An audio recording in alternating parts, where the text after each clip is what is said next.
Hello, magandang hapon mga kabis, mga idol. So, karon na atas tong probinsya ro na. I-check na to tong lugar sa tong mahal sa buhay dahil panik sila talaga sa lindol na malakas dito sa norte na bahin. So, ito bali sa aming lugar. So, dito medyo nasa patag siya, pero ang daanan sa amin. Check na natin si umuwi tayo. Ang hapon mga kabis, mga idol. Ito ang daanan. So check natin dahil ngayong hapon may after check na naman. Check time sa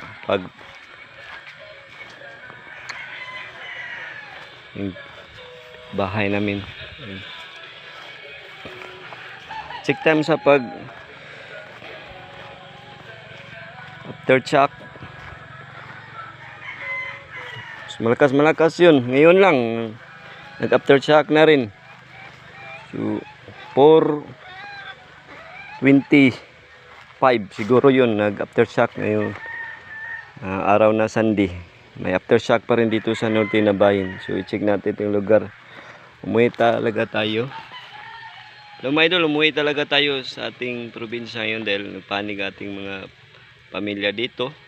Dahil dito ang lindol talaga sa norte na bahin. So umuwi tayo para siguro natin ang ilang kalagayan dito.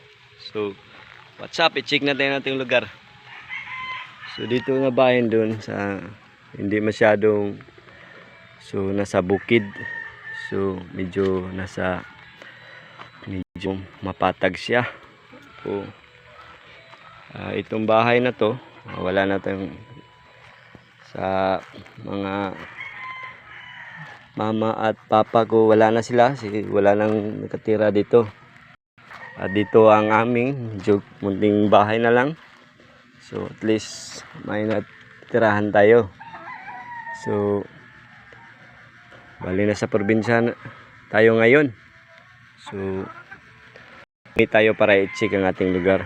Ngayon ng hapon ay after check pa rin. Medyo malakas. So dito tayo.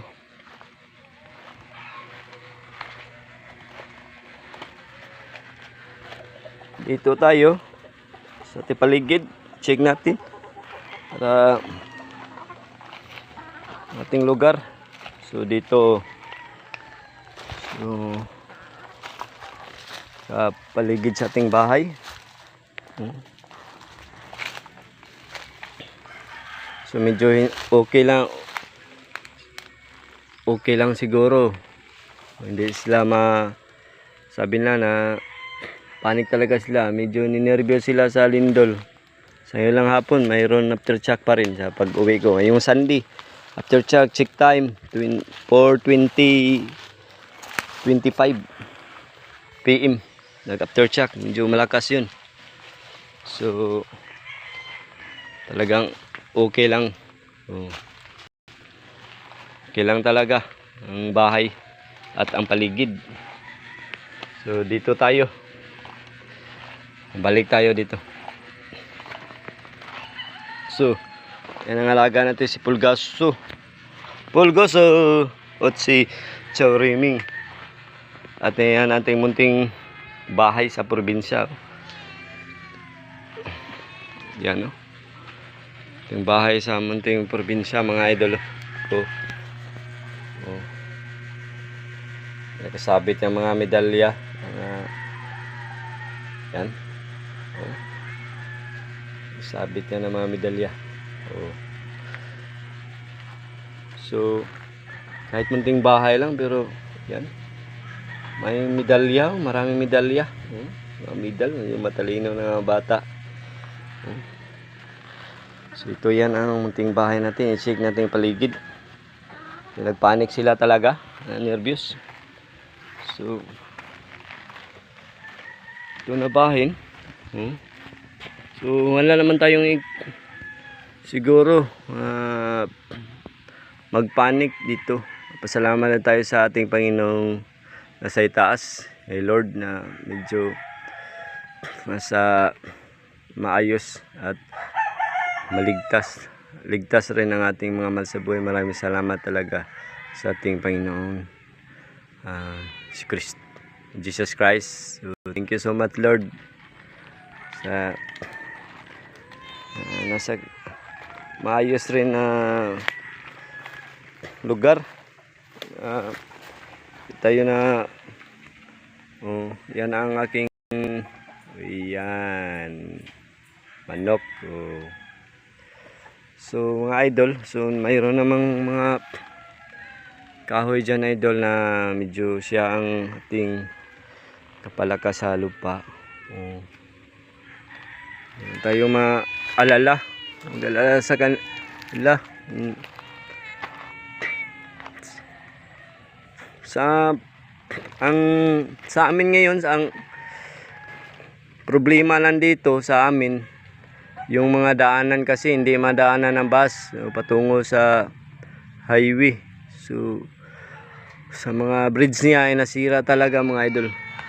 Nasira talaga ang mga bridge ito, mga 4 na bridge. Wala pang bus na masasakit makadaan talaga, ilang buwan kaya na hindi dadaan. So mahirapan talaga ang ating mga workers, mga trabante talaga. So ang ating mga empleyado sa Sumi, sa syudad, so mahirap talaga ang pag uwi lang lagi. So tayo mga every weekend o sa dalawang weeks tayo makauwi para naman makasave tayo. So yun, nakita nyo mga ka-idol, mga kabis dito. So medyo hindi naman tayo nasa bukid na mahala natin, nasa